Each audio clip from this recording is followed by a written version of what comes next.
whitewashing that whole thing. Poor choice of words there for Chad. But they almost like with Beth, like she genuinely was tough.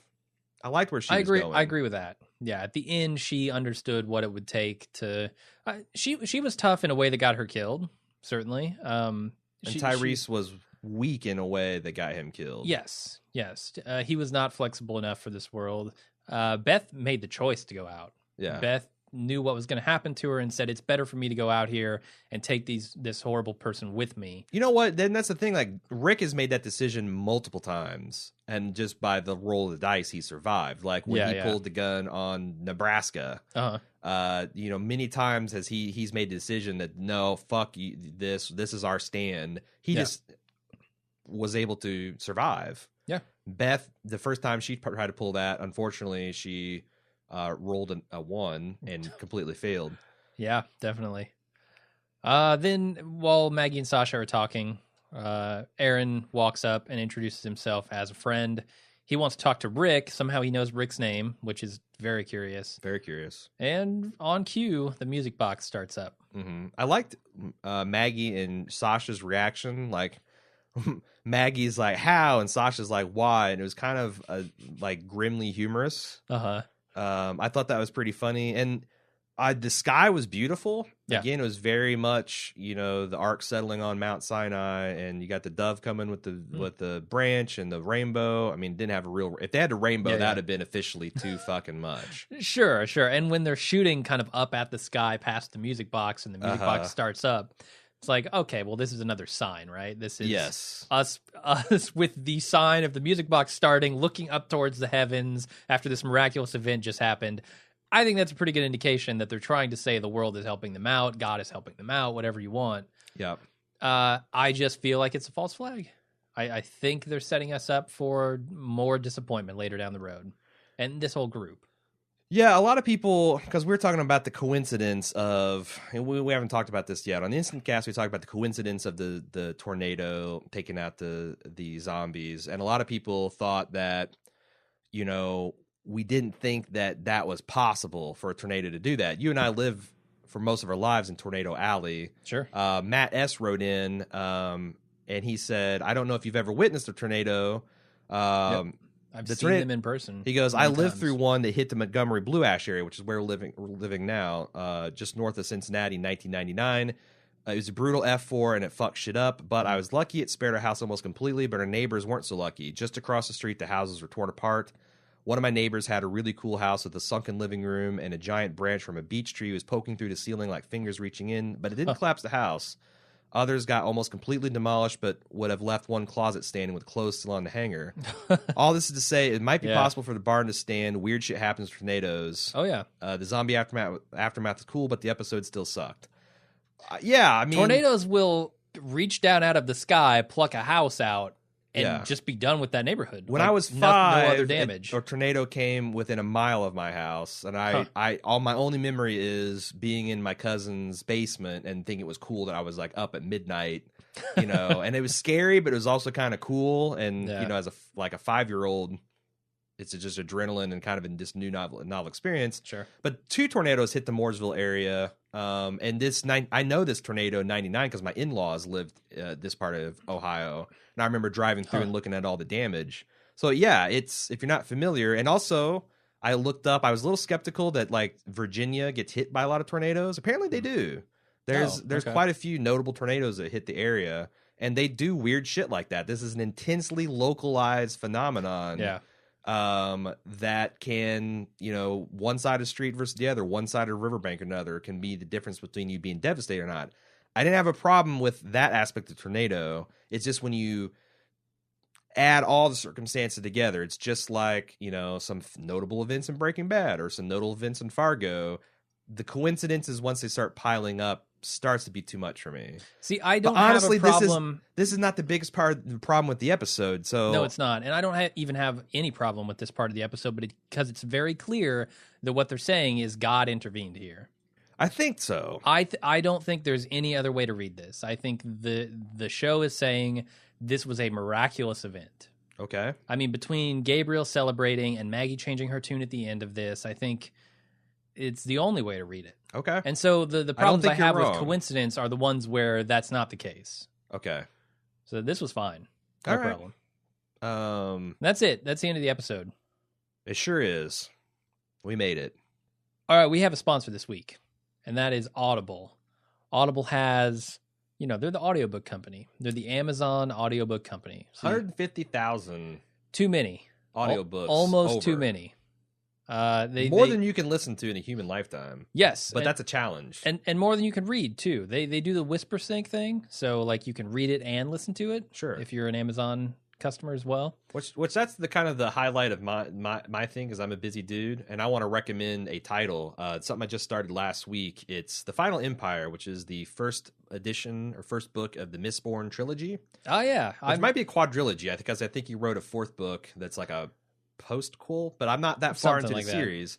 It's written by Brandon Sanderson, narrated by Michael Kramer. What draws me, because I'm a fan of high fantasy. I know you're not.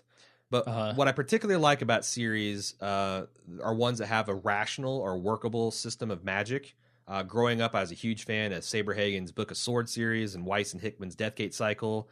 And I just started this series this week, so I'm not too far in, but this has got the reputation of having one of the most elegant magical systems in fantasy. Like books like Game of Thrones, as good as they are, you start asking questions like, why have they been stuck on using steel swords and arrows for literally thousands of years? And if the Valerians had dragons, why didn't it take over the whole goddamn world by now?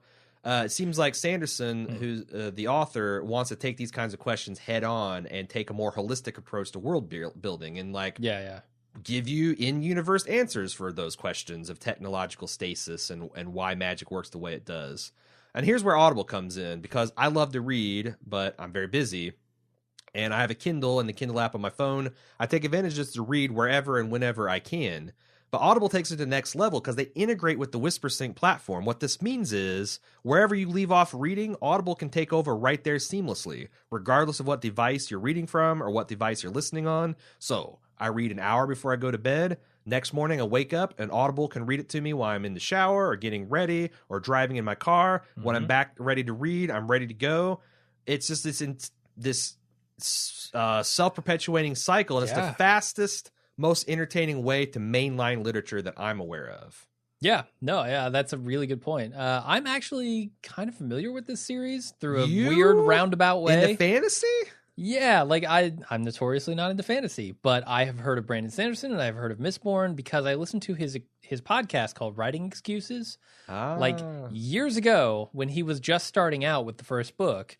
And he had like a lot of really good insights into the writing process and like what it means to build a world. And I took all that away and I kind of said, okay, if I'm ever going to get into fantasy, like Game of Thrones and Mistborn are probably going to be the ones that are going to do it because they do have that kind of natural approach to Game of Thrones is grounded in reality more in a political angle. Mistborn tries to do it technologically and magically, I think.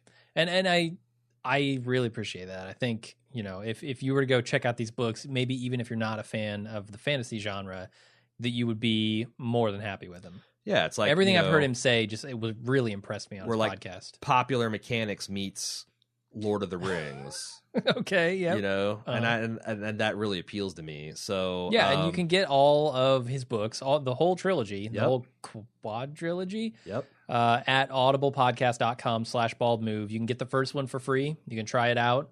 If you don't like it, there's no obligation. You can cancel anytime, but you can check it out there. audiblepodcast.com/baldmove. Try one on us. Let's get to some feedback, yeah? Yeah. Shelby S. from Australia. We talked a lot about how they use The Walking Dead to fill in backstory and how that's kind of bullshit to use as a crutch. She chimes in something I didn't even think about it. I totally agree with you guys that it's bullshit that the show relies on The Talking Dead to fill in gaps, like this week's how much time has passed, how long they've been on the road stuff. I live in Australia. We don't even get Walking Dead. So fuck knows how many people outside the U.S. are supposed to get that information. They should Talking Dead? Yeah, they don't get The Talking Dead. Okay. Show. You said Walking Dead. It confused me. I'm like, sorry. What are you watching? They don't get The Talking Dead. You just get Talking Dead? Because that's weird.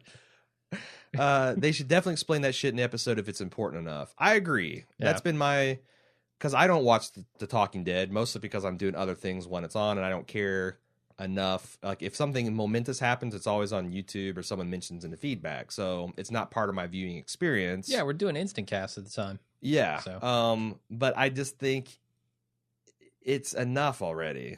It's enough already. I'm with you. I think a TV show should be a standalone experience. And when I hear so Chad Coleman did. What if the second screen experience was the only way to get certain plot points?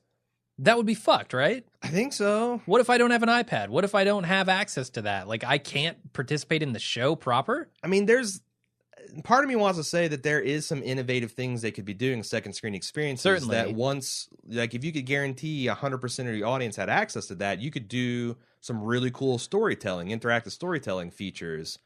But to use it to just fill in information that's either, it's kind of like, artists when they talk about the lyrics and what they really mean. Versus, I mean, I prefer when artists say the lyrics are, I wrote the lyrics, what they mean to you is what they mean. I hate it when someone comes in and says, well, definitively, it's this. Okay. It's like if you left something ambiguous, an open interpretation, I think it's much cooler to leave it that way. When you then say, oh, no, what I really meant to say is this, it somehow cheapens it. Or it's like, well, then you did a bad job of saying that because it was open interpretation. Yeah. And that's kind of how I feel about the way they're using The Walking Dead. I read an interview with Chad Coleman on Reddit. He did an AMA. And just like his Grove panel that he did on Atlanta's Walker Stalker Con this year, he had some really penetrating insights into Tyrese and his relationship with other characters. And I kept thinking, damn, it would have been nice if your character was allowed to articulate some of those things going on inside your head. Like, if these characters are contributing to his backstory, then why don't we get to see any of it? And it's a bummer. Yeah, no, I'm with you. So you'd almost rather them just not say anything in the Talking Dead about it. Yeah, like if it's important Leave for it us more to know. open. For example, we found out it's been 3 weeks, a couple episodes. So why did they need to say it last week?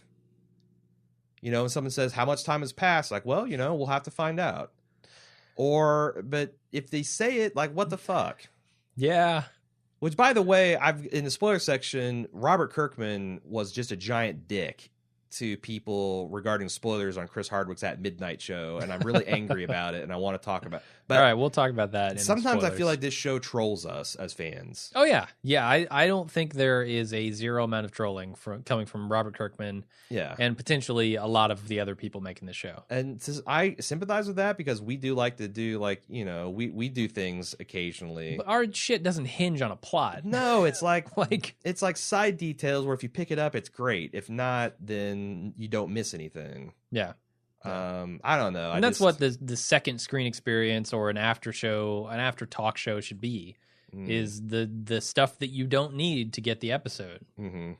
That's kind of extra for the big fans. We got a couple other feedbacks on the last episode. Shay OQ said, can we discuss how the fuck we're supposed to believe that Noah can pull a fast one on one of the two biggest badasses of the group, Carol and Daryl, in one episode, and yet manage to get pinned down by random porch walkers and another one? This is a guy who stole Carol and Daryl's weapons from him and made off in a crowded urban downtown area that's presumably swarming with zombies, and he can't negotiate two zombies in a residential neighborhood. Sure. Bullshit. Next email. Scott V. Listening to your last podcast, you had a response from a listener who believes that Walking Dead has no story engine. On first hearing this theory, I liked it. That seems to be the case, but then I thought about it, and I had to change my mind. I believe The Walking Dead has a very good story engine. They just actively run away from it. I would call it, how do you rebuild society? He is preaching to the choir on this one. Let's start with the first camp. He gives episodes or examples from all the seasons. I can't read them all. I'm going to take the two strongest examples. Let's start with this first camp Shane set up in season 1. Remember that we found that Carol's husband, who I can't remember his name. It's Ed. Yeah, I beat you to death. You remember with the pneumonic device? I beat you to death, Ed. That's not okay. Yeah. No. Yep. If you get in a Shane voice and say, "I'll beat you to death," Ed just flows naturally. You're right. It does. He beat her and was set up as a possible child molester. Then Shane beat the ever-living shit out of him. Mm-hmm. See, you were halfway there to the mnemonic device, Scott. Come on. I remember thinking this is going to be something cool to explore. Here's this little group of people. Walkers are everywhere. What do you do with a wife beater? Do you banish him? He'd take Carol and Sophia wear with it. him. You wear the shit out of it. You can't lock him up. What if he has some skill you really need? I was excited by the possibilities. Then Walker's overrun the camp and he gets eaten. Mm-hmm. Damn it.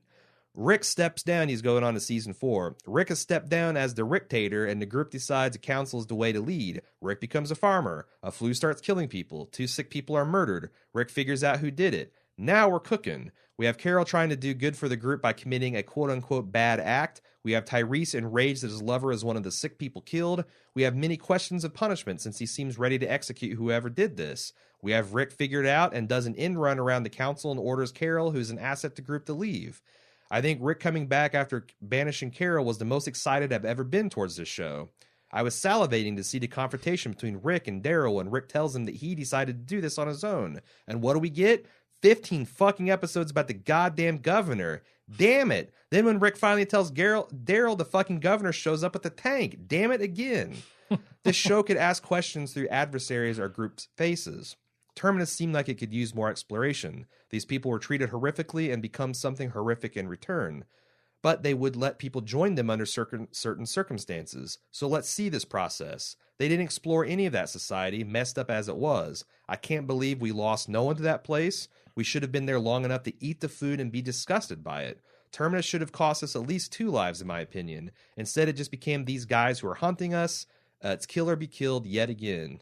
I guess my point is, I don't think this show lacks or knows how to examine these issues, and when it tries, it's a mess. I do believe as a story engine, it's just their driving skills are equal to Lori Grimes.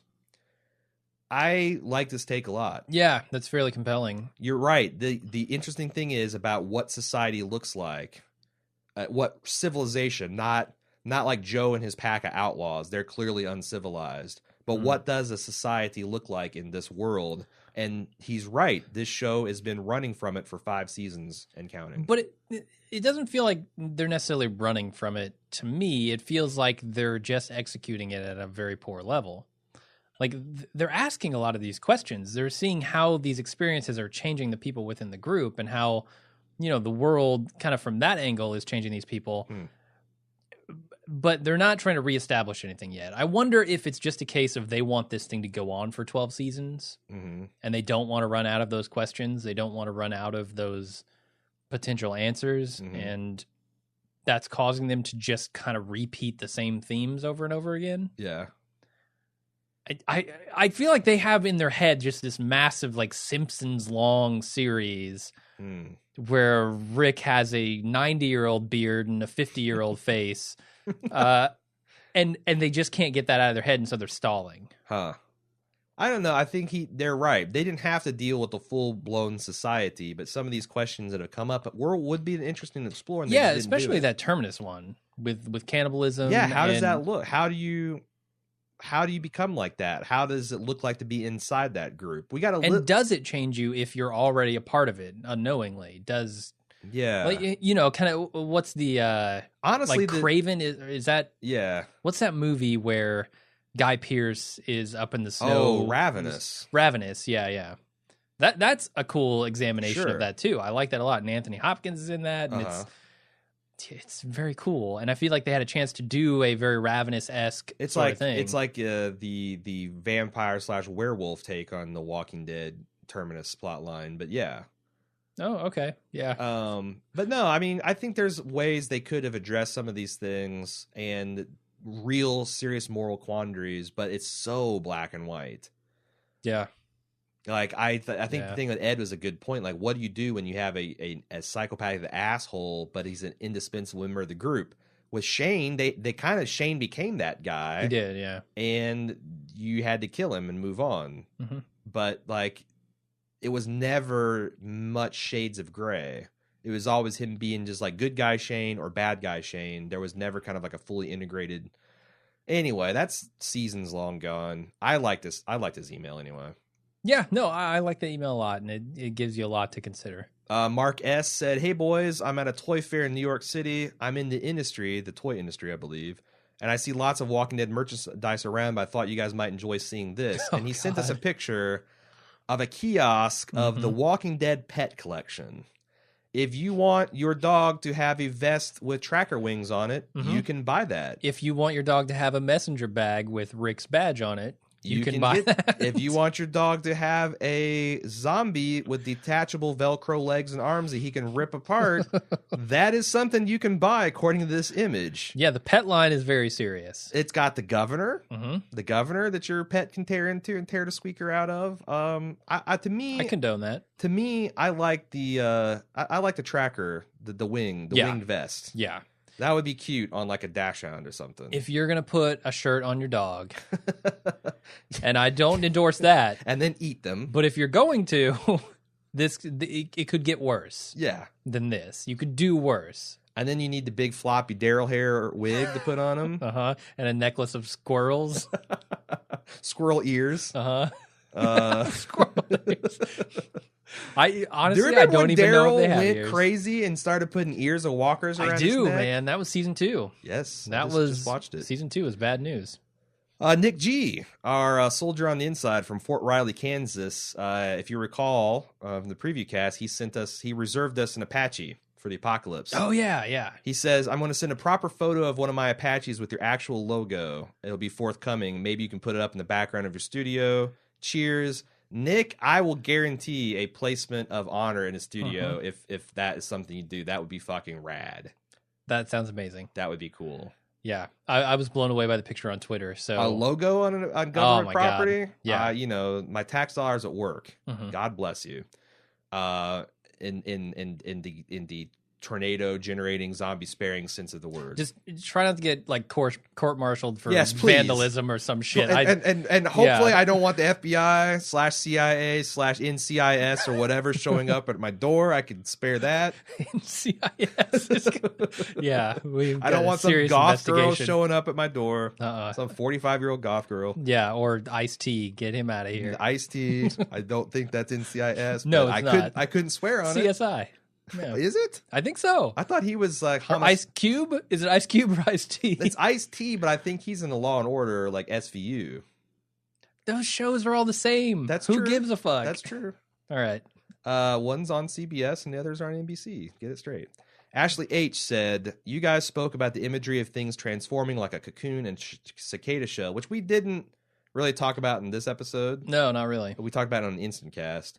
From everything I've heard from the cast and Scott Gimple, this half season is going to be a lot of changes and become a very different show. Someone said it turns into something from Alice in Wonderland, whatever that means. Yes, whatever that means. Chad's going to come back smoking a hookah as a caterpillar. Just based from what I know from the comics, it seems plausible that the imagery was trying to suggest this very thing. Before it rained, they're at their lowest point, roaming around like a herd of walkers. Maybe the acts of God, coincidences, are trying to say, yeah, things can get better. You didn't make this trip for nothing. I would welcome that. I would see that as just as refreshing as a cold, harsh Georgia rain. Harsh Virginian rain.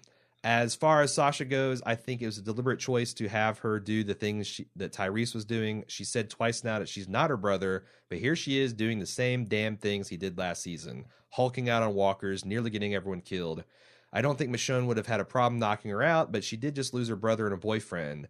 That kind of thing would have been an asshole move, given the fact that everyone survived. You know what the asshole move is? Slicing someone with a bloody walker knife, almost stabbing you in the guts and getting your leader bit on the arm. Like, that is the asshole move, not belting her across the face and beating her down, which Michonne, I think, should have done. Like I said earlier in the cast, I don't completely fault Sasha. She's under a lot of stress. She's just had a big loss. I get why she might break. I said this earlier. I know you did. And I repeat, get the fuck out of here because, like, I get it. If you're hungry and you're tired and you're thirsty, that might be an excuse to be a dick on, like, our road trip to Walt Disney World with your family. It is not an appropriate excuse to try to get people killed on the road with walkers following you. All right. Lastly, I thought they handled Maggie's grief pretty well. Watch out. Someone's caught on to the internet argument. What did you call it? The devil? The internet advocate, yeah. Internet advocate. Everything leading up to it was some bullshit, but it wasn't the same repetitive version of that aggressive grief. That's a fair point. In the instant cast, I talked about I'm tired of everyone going like Hulk smash when they lose someone, but Daryl didn't do that, and neither did Maggie. It's true. Lauren Cohen was on The Talking Dead. Buckle up. And I thought it interesting what she said about the kidnapped Walker. The woman in the trunk did remind her of Beth, and her closing the trunk was Maggie giving up the opportunity to save her. Just when she realized what she's doing, she couldn't get the trunk back open, and she figured it out just a little too late. Again, okay. Nice. And I kind of surmised as much, so I don't mind her talking about that on The Walking Dead. Yeah. Talking Dead. LNA said, "Hey, gentlemen, I just had some observations about the craft of this week's episode compared to last week's. I know you were into last week's episode, and from the instant cast on this week's episode, I gather you didn't like them. I kind of had the opposite opinion, because from a filmmaking perspective, I found last week's episode to be so poorly made that I was often annoyed. I was surprised there wasn't more complaints about last week's episode. Visually, I think they did a very poor job of telling an effective story. There are some very simple shots that were included that were messy, and if taken out of context would tell a very different story to the one we see in the episode. For instance, in one scene we see Noah, which I think he's laying on the ground, and the other two things that are in the frame are Tyrese's hand and his hammer. Anyone who's seen a horror movie knows that this shot is a visual shorthand to tell us that the hammer and Noah are about to interact. Like maybe Tyrese is about to murder Noah. Obviously, that doesn't happen. Instead, it seems sloppy and confusing because we know what the shot is supposed to mean, but we're told it means something else. It's a very common shot in theater and television, a hand, a weapon, and someone else either out of focus or in a vulnerable position. It's really only used to set up an act of violence or to trick the audience into thinking violence is about to occur. And then surprising with something else. Since neither of these things happened, and I don't believe either were the intention of the director, to me, this is kind of like when an author uses one word when they should have used another. It's a misuse of film language.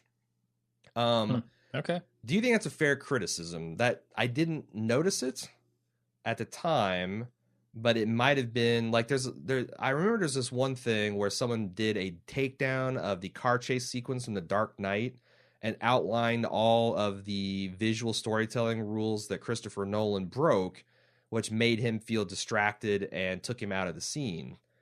I watched that and thought it was very exhilarating and exciting, and my takeaway was perhaps Christopher Nolan knows enough about the language of cinema to know when to break it appropriately.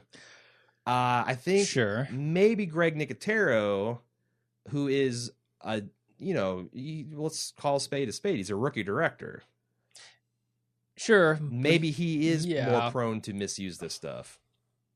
Potentially. I mean, Greg Nicotero has been around the horror scene for a very long time. Sure. So, I mean, the man is no stranger to the horror genre. I don't know how much he knows about filmmaking. I don't either. Probably way more than I do. Certainly. And he's had several quality episodes of The Walking Dead under his belt. Yeah. And apparently the emailer knows a lot more about, cinematic language than I do. Right. Well, I mean, like I see what she's saying, because this book that was directed to my attention by the Nattercast, film direction shot by shot, talks a lot about this stuff, like what it means when you do a certain assembly of shots. It's the exact same way as taking words and stringing them together as a sentence, and it can be jarring when you do that to an audience. And like we talked about that, if a person exits the left side of the screen, they come in on the other side of the screen, it's like, even if it's subconscious, you're like, whoa, I've lost my place in what's going on in this cinema. Sure. So I think I believe what she's saying. I didn't see this as much. She goes on and says, if you compare that to this week's episode and a scene where Rick is talking about the world that children have to grow up in now, we see in frame that Rick is on the left and Carl and Judith are on the right in the background, asleep and oblivious. That makes perfect sense. This is a way of showing us what's on Rick's mind and acts as a way to reinforce his words and show us that he believes them to be true. It's the flow of left to right, The left to right flow means like looking into the future. That's what she says. Even as Westerners, that's how we read and we scan the frame subconsciously, so that naturally follows like literature. I also thought this montage at the start of last week's episode is weird and out of place for the show. It was clunky. It stood out and drew attention to itself. I agree with that. Totally. Yeah, and I think I said as much in potentially the instant cast. But then she says, compared to this scene this week when the group was banding together to stop the walkers from getting into the barn scene is actually kind of basic. They mostly show close-up shots of the group pushing against the barn doors, cutting more and more quickly and building tension not only with the editing, but with little flashes of thunder and lightning. It's simple and way classier. Nothing flashing, no weird voiceovers, just old school, well-crafted scenes that make me think this director cares more about communicating in a good way than showing off. That's not my criticisms of the episodes, but I would not be surprised if Nicotera was prone to more showy things that might not follow the rules of cinema, and maybe this guy, who is kind of a rookie director himself, is more following the book. But I don't know. I'm not that versed in cinema. Maybe. I think there's also a balance as far as like taking me out of the thing of the two sides of this. One, which is the language of filmmaking, the visual storytelling, and also just pure the sequence of events don't make sense. Like if you take me completely out of reality in a show where that's not the norm, I start to go, wait a second. It doesn't matter how good your visual storytelling is if I'm questioning why these people would be doing these things. Like, for instance, at the door. Why is no one calling out? Why is no one saying, come help me, I can't hold this? Or like Maggie. Daryl says, I'm going to circle around. It abruptly cuts to Maggie approaching these cars that they were 100 yards from and supposedly circling around being cautious. What the fuck? And I think there are examples of very good visual storytelling and very bad visual storytelling in a lot of these episodes. And they're not completely exclusive, right? There may be an episode where there are examples of both in there. Yeah, like the gorgeous shot of Sasha and Maggie on the other side of the storm told us very much that these people are at peace. They've been through an experience, but the middle part was the problem, you know? Like, yeah, so I'm not going to say that it's all good or it's all bad in either of these episodes. I just think, you know, your attitude toward them going in might influence what you see in these episodes a little bit too. It wasn't Ashley, it was Ellen. I don't know where I got Ashley from. But anyway, thanks for the email. Appreciate that. We got a little bit of feedback on the live rewatch, which I want to read to kind of encourage, because we're actively noodling on this. Yeah, we're doing it again next week. Jacob S. said, finally, I really like the idea of the live watch and thought it was interesting. I'm not sure about others, but I'd be interested to check out, at least on commercials, if y'all talked about what you'd just seen. It's interesting because the feedback we gotten so far from the other, I feel like the Jacob was like watching the television and then going back to see what we were saying during the commercials, where we were just kind of like chit-chatting and making fun of the commercials, which we got a lot of positive feedback before. But if more people are doing it this style than the other style, then maybe we need to do more analysis and kind of faux instant casting during the commercials.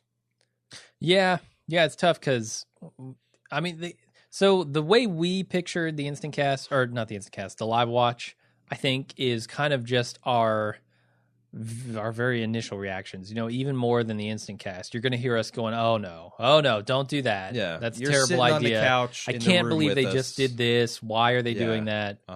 Yeah, like you're sitting around with your buddies. Whereas the instant cast is, you know, just our very basic thoughts about the episode.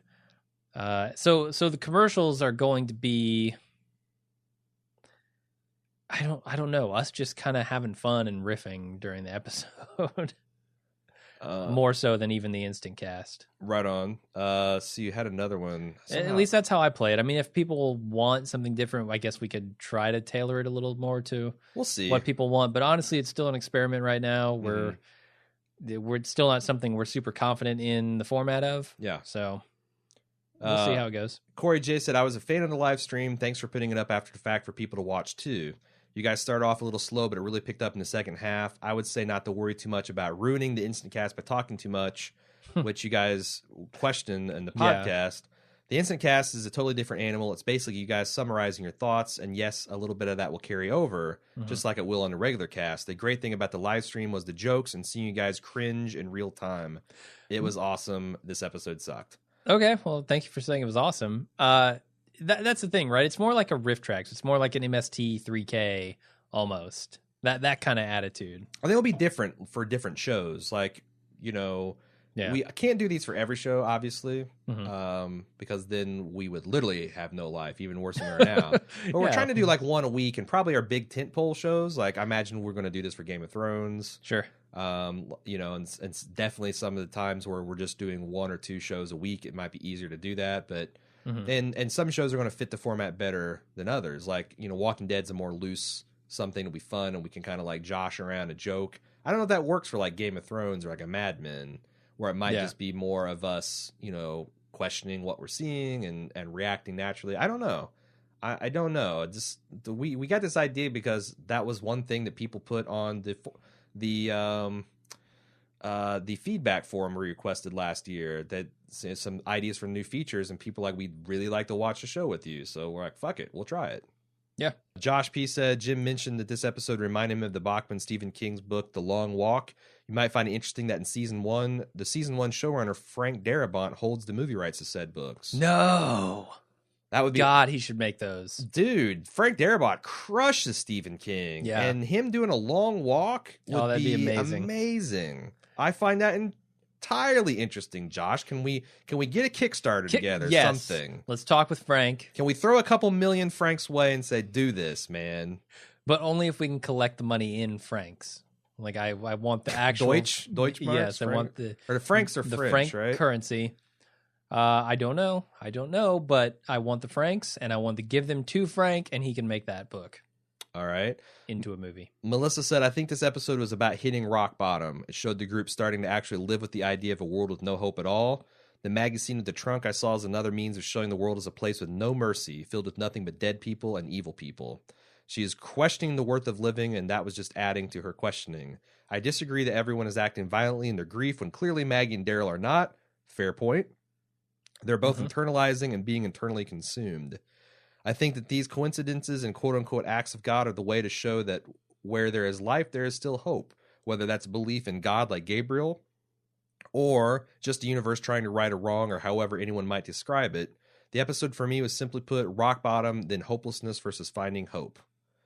Okay. Yeah, I could get with that. I'm with you. It's hard to get more rock bottom than starving and dehydrating to death. And eating dogs. That's the absolute worst you can do as a human being.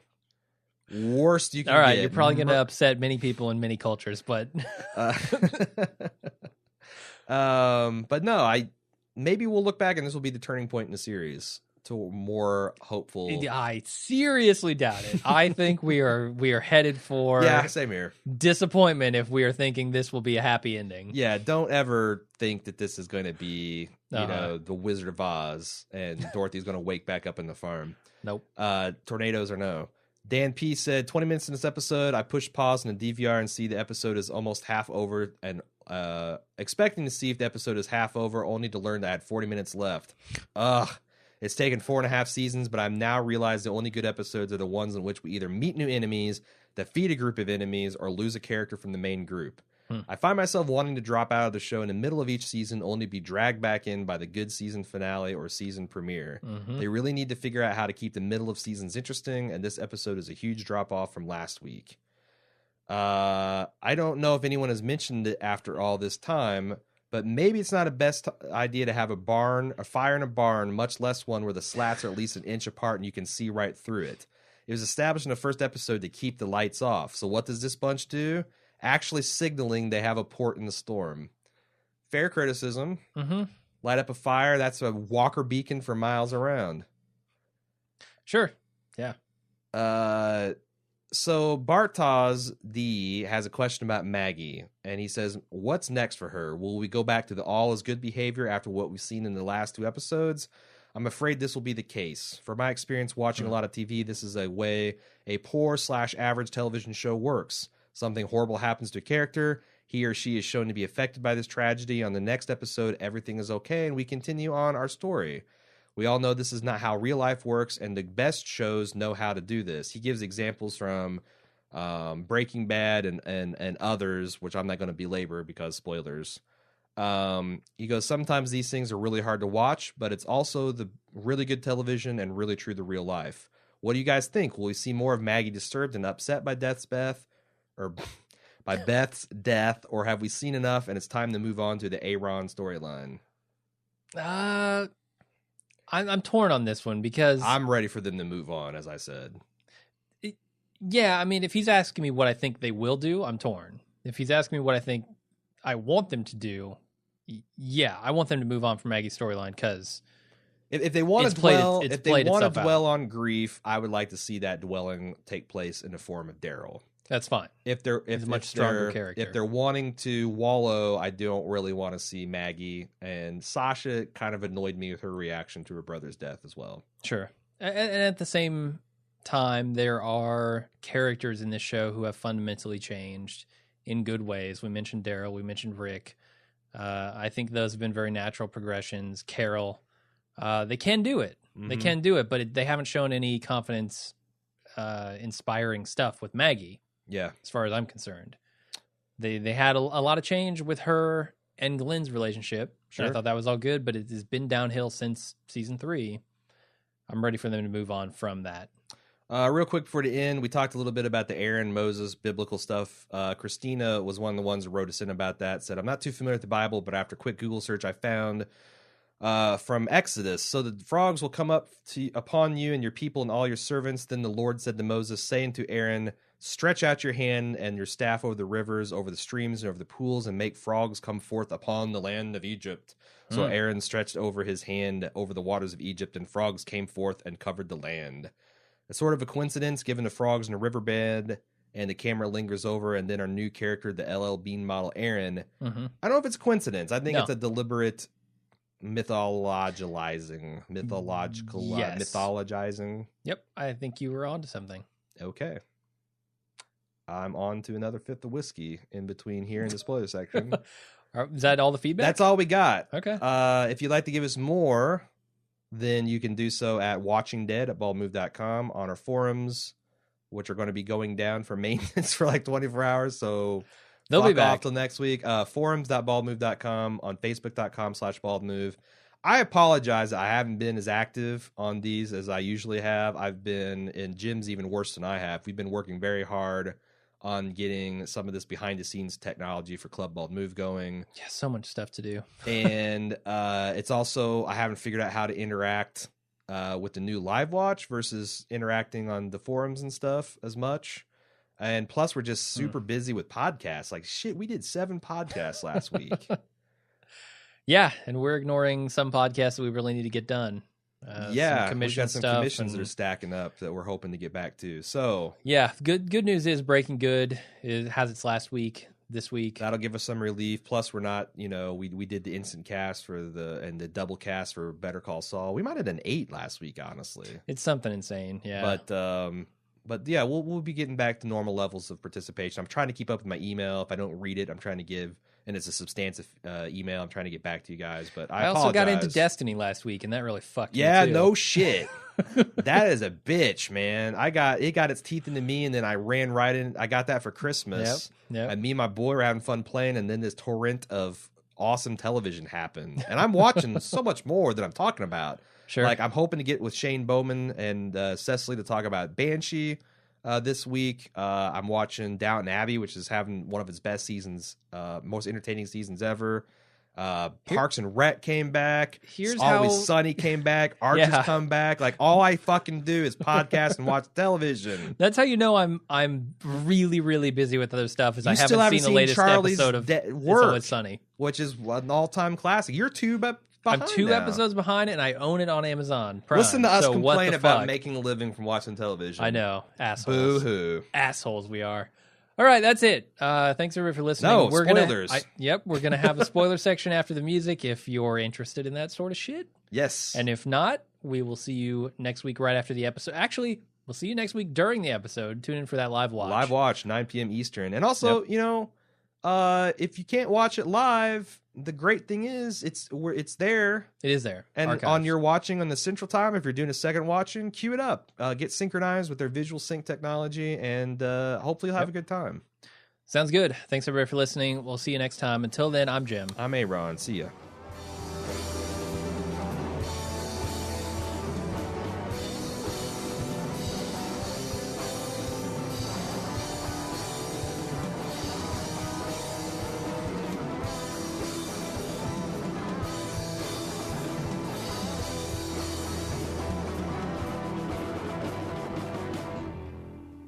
And we're back with the spoiler section. What do we have this week? A lot of stuff? Or Robert stuff that makes Aaron mad? Fucking Kirkman. Stuff that makes RFK, Aaron mad. as we like to say. Uh-huh. Anthony B. said, just want to let you know that last Wednesday, Robert Kirkman appeared on Chris Hardwick's new Comedy Central show at midnight. Oh. It was a Walking Dead edition as the guests were Kirkman, Josh McDermott, who is the mulleted one, and Laura Cohen, who is the Maggie one. At one point, Hardwick asked the panel to come up with fake spoilers, and Kirkman replied with, eventually a character named Negan is introduced. He's going to bash in Glenn's brains with a baseball bat named Lucille. So... The bat has not been named yet, right? Nope. That's its name in the comics. No, I mean in the show.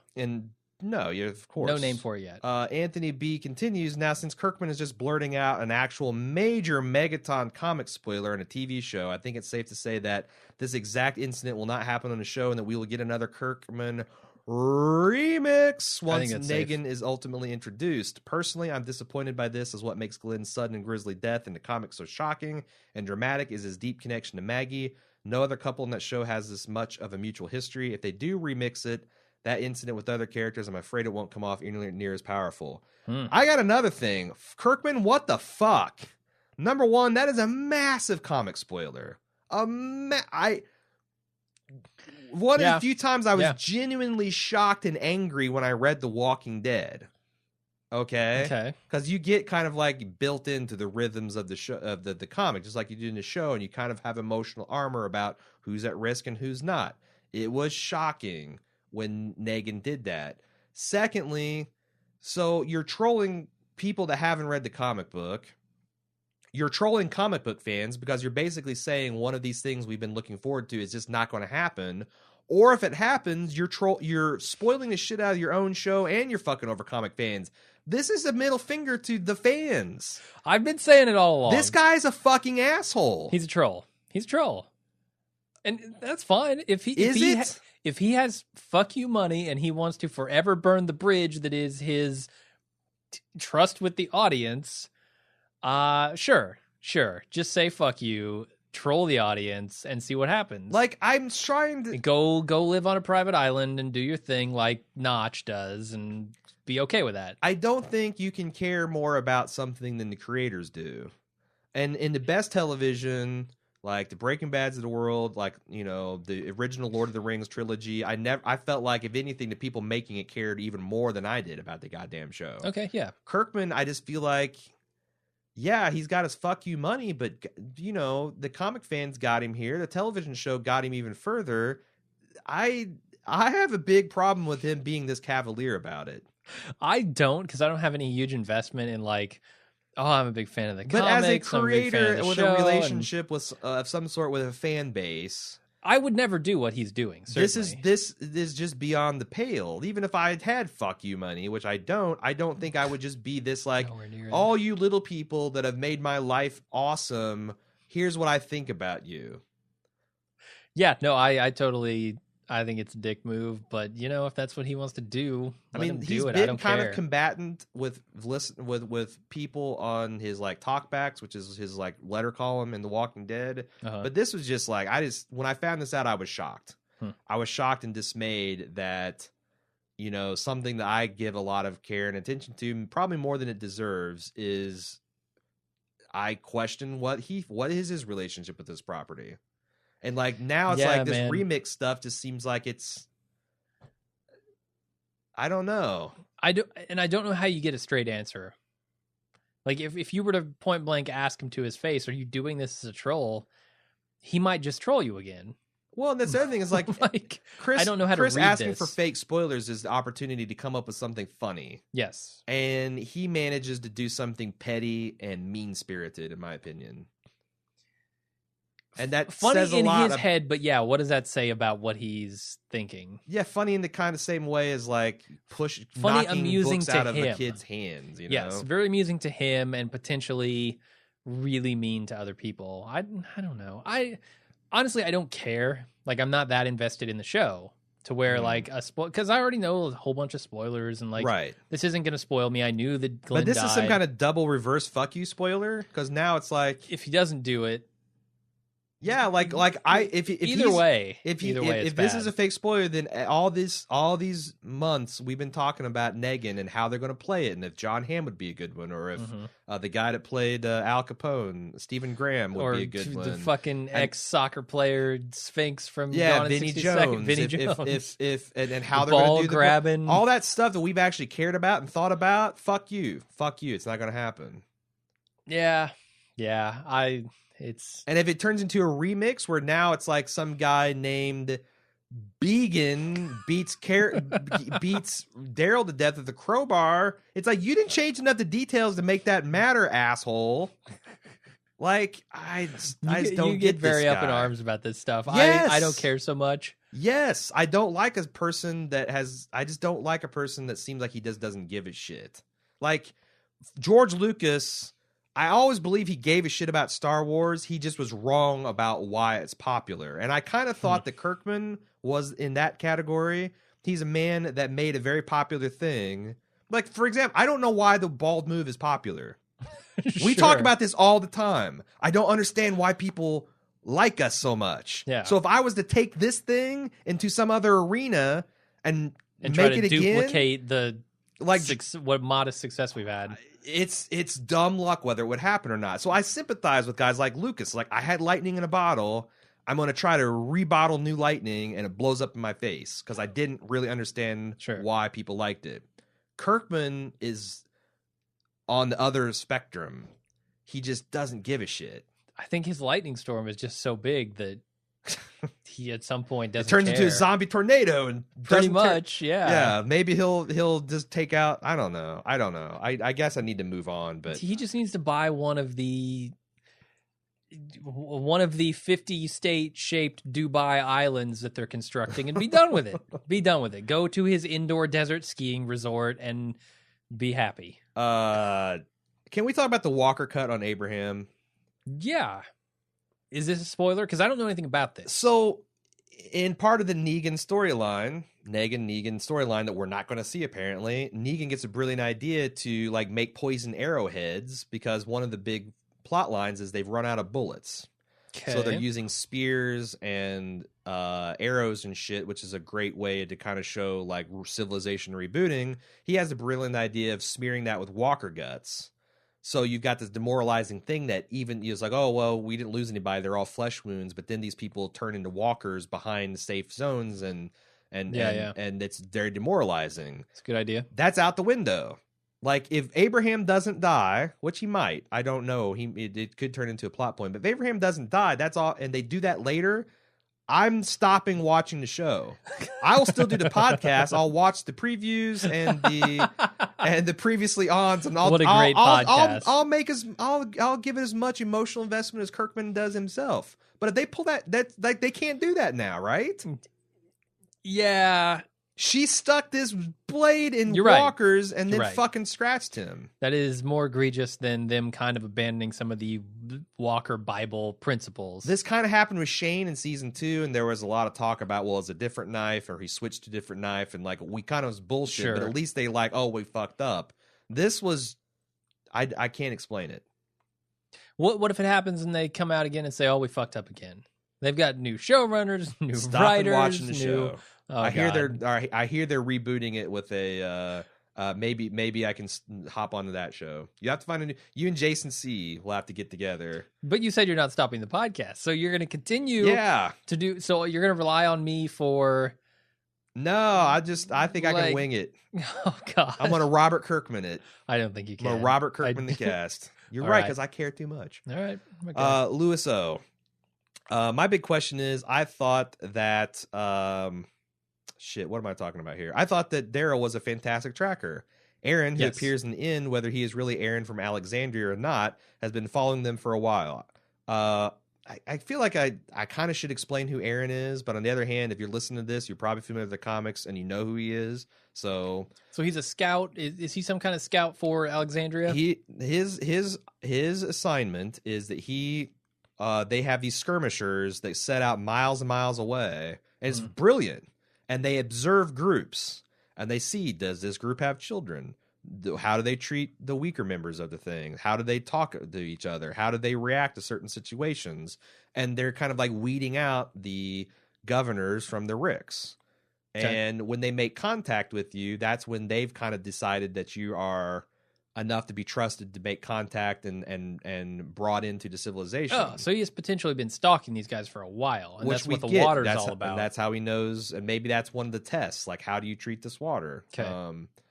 You know, so I'm excited about that because I think that getting to Alexandria is kind of phase 2 of The Walking Dead. That's a step of how do you build the nation states again? How does politics work? How does community work? How does collectivism? All that stuff.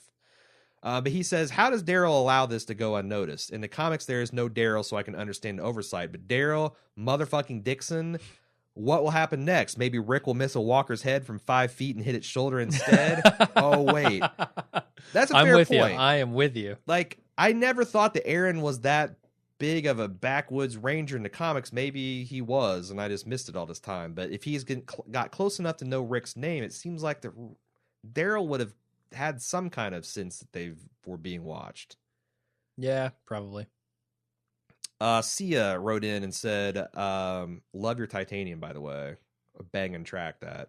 I just finished listening to the podcast and had theories about Sasha replacing Maggie. The timeline may not work, but if she does replace Maggie in terms of the attempted suicide, she could also replace Maggie in terms of being pregnant. Since the actress is pregnant in real life, it could be a way to work that into the storyline, or on her show, the suicide could be a successful way to let the actress go since it won't be easy to shoot around her pregnancy. I looked for a baby bump in this episode, but I couldn't tell if it was there. No, I think she's already given birth, hasn't she? Did she? Wasn't she pregnant last season? They were talking about hiding her stomach during the scenes, and like a pregnant woman getting her head smashed into a window by the guy from Slabtown. Maybe you're right. I think she's given birth already. Okay. Well, then, and that would be why you didn't notice the bump. Well, then there you go. There you go. You're just you're a trimester too late there, Sia. Yeah. I could be wrong about that, but I'm pretty sure. Okay. Michael P says, I don't know where The Walking Dead is going to go with the arrival of Aaron.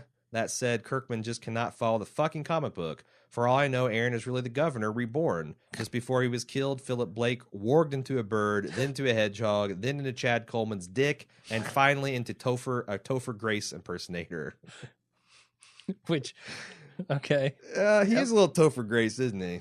Is he? I don't know. A little bit of Eric from 70s Show.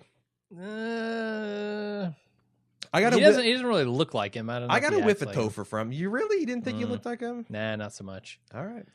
I didn't really take a close look thinking, is this guy like Topher Grace at all? I want to make sure. Edwin, wait a second. Jacob S. said, did you see them fucking with us with that rope Maggie kept looking at? Seriously, it was funny, and if they weren't going to do it, I'm glad they threw a bone to comic book readers at least. Also, yay, Aaron. Now we know they'll make it to Alexander by the season end at least. Oh, double Aaron. Yeah. Double Aaron. Yeah, then fucking the rope, that's like, because Maggie tries to hang herself in the comic. Yeah, I didn't see a rope in this episode, though. I completely missed that. I did too, and I was looking for it in a second watch. You still didn't see it? No, I didn't, but I could have. I don't know. Maybe because I was also taking notes on my second one, and sometimes you look away for 5 seconds and miss a lot. But if so, it's cool, and it's also like, you know, I thought that Glenn was very heavy-handed foreshadowing, but there again, if Negan is going to be remixed into something else, then it's a fault. It's he's just loading it up with a bunch of red herrings. Yep. So, which, I don't know. Edwin C. said, before I get into comic spoilers, I want to address Jim's response to Shiva, which is Ezekiel's pet tiger, because I don't think Aaron did her backstory justice for you, and it made it seem entirely ridiculous. He has a fucking pet tiger? When we first get her backstory, we find out that Ezekiel was a former zookeeper who has been with her since birth. According to Ezekiel, she bit him as a pup, or cub, I think is the correct term. Because he didn't retaliate, they've been like a family ever since. During the start of the apocalypse, he returned to the zoo for something. We know that she's still in her cage and decided to take her with him. She does show sign of aggressions towards others, but usually listens to Ezekiel. And according to him, she never goes after anyone in his group because she feeds on the dead and therefore is never hungry. Hopefully this makes it a little bit more believable, as I thought it was crazy too until I heard her backstory. There's going to be some people that's a bridge too far. Like, there's a lot of people when Michonne showed up crazy dreadlocked ninja girl with 2 zombie pets. People were like, I remember people noped out of that. There was people that listened and that they seemed like, because I've never seen them feedback since, they're just like, this is a bridge too far, forget it. And sometimes The Walking Dead does that. They got a tiger pet and you either roll with it until it makes sense or you nope out. Yeah, and that's not even like, I consider Michonne tame compared to she is now, but when she first showed up, it was kind of crazy. Yeah, but not as crazy as a dude who shows up with a tiger who thinks he's King Arthur. Sure, yeah, that's the other thing. You don't crazy. You don't know all the crazy to this backstory. Oh my god. Yeah. I might nope out at that point. The only other comic spoilers I noticed were that more signs that Maggie may try to commit suicide, but I think the arrival of Aaron, God, it's fucking me up, kills that story. Lastly, the arrival of Aaron. I love the way they did this because it's exactly the way they did in the comics. Even really, they visually look the same. I love the way they did this. It'll be interesting to see how the group reacts to his arrival in the show, because in the comics, Rick treats the guy by beating the shit out of him and believing him to be the enemy, and his story is a trap. Seems like that's where they're going with the preview. And I like that they finally taught this group a lesson that they're going to learn, and it's going to bite them in the ass, because they've got a peaceful group that's just like them, and they're treating them like he is the governor. Sure. And that is soups interesting. It'll be the show is probably try to play out whether he or not he's the bad guy, but in the comics, he probably being the gay character we were promised to meet this season as a scout for the Alexander Safe Zone, who's been spying on Rook's group. We talked about this. Also, I just listened to Instant Cast and want to note that Kirkman implies that God is a real thing in his comics. The most notable example is Father Gabriel, who for some reason in the comics, when he is in an open zombie area, zombies never seem to appear around him. When they meet him in the comics, he's just walking around and says he never really comes across them. And the character even notes that they've barely seen any since he joined the group. They're clearly not going it that far, but I did not realize that Kirkman is kind of on record as saying that capital G God exists in The Walking Dead and has some influence here. Sure, I buy that. The show is definitely telling us that. Chris D from Orange County, who you'll recall showed up at our meetup at Stone Brewery when we were in San Diego last year. Yeah. Been about a year. Haven't had our buy packs this year yet. No, not yet. Waiting for Jesse to get Lovecraft going. Oh, I should go. I thought you were going to say something. No, continue. No, nothing coming from me. He goes, Jim, you went a bridge too far last week in the spoiler section of Walking Dead. Comparing the scribbling of Robert effing Kirkman to the Holy Scrolls that are a song of ice and fire is not even a comparison to be made between the two. It's like God himself touched George R.R.M's pen when he wrote down those most holy of parchments. Strong words. Yeah. Strong words from I think Chris. we have a Game of Thrones fan here. So sorry. He's going to be pissed that I'm not even using the correct terms for the books. A Song of Ice and Fire. That's right. Get it straight. Yeah. Got to have the ice and the fire. Stephanie M said, thanks for writing us in, Chris. It's good to meet you. Stephanie M said, just like they've been foreshadowing. It's that part of the podcast. It's kind of fake, but it's kind of not. It's faux shadowing. Just like the Glenn picking up the bat. That's faux shadowing. Glenn losing, like they've been foreshadowing Glenn's losing argument with the baseball bat. I think the show is foreshadowing Sasha as the sniper in the group. As we recall, Andrea's character was the sharpshooter in the comics, and she becomes an important part in a couple of battles versus Negan. Evidence: Sasha picks off the walker from the rooftop when Rick was meeting up with the cops from the hospital. She also shoots all 4 dogs, granted at very close distance, but she does this quickly and with ease. Now, I don't really see her replacing Andrea as Rick's love interest, but I do see the sniper angle, which would make the character way less annoying and definitely more useful. What are your thoughts? I don't see Sasha having a lot of chemistry with Rick. Of the group as it currently stands, I think Rick and Michonne have by far the most chemistry, and that's if I'm shipping, that's who I'm shipping for.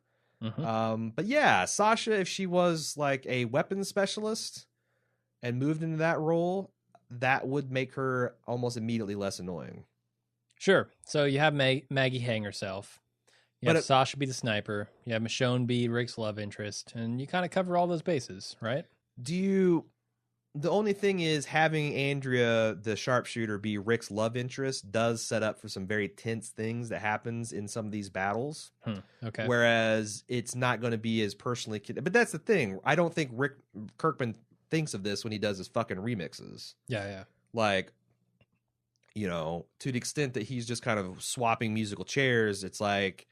that has impacts to the story and the story relationships that I'm almost 99% sure you don't think about or care about at this point. Yeah. So that's the feed. That's the spoiler. I had a lot to say. I had a lot to get off my chest about this spoiler section. Apparently so. Yeah, I'm looking forward to this tiger thing. I'm livid with Kirkman right now. I'm gonna be real happy to see the tiger. Yeah. I think.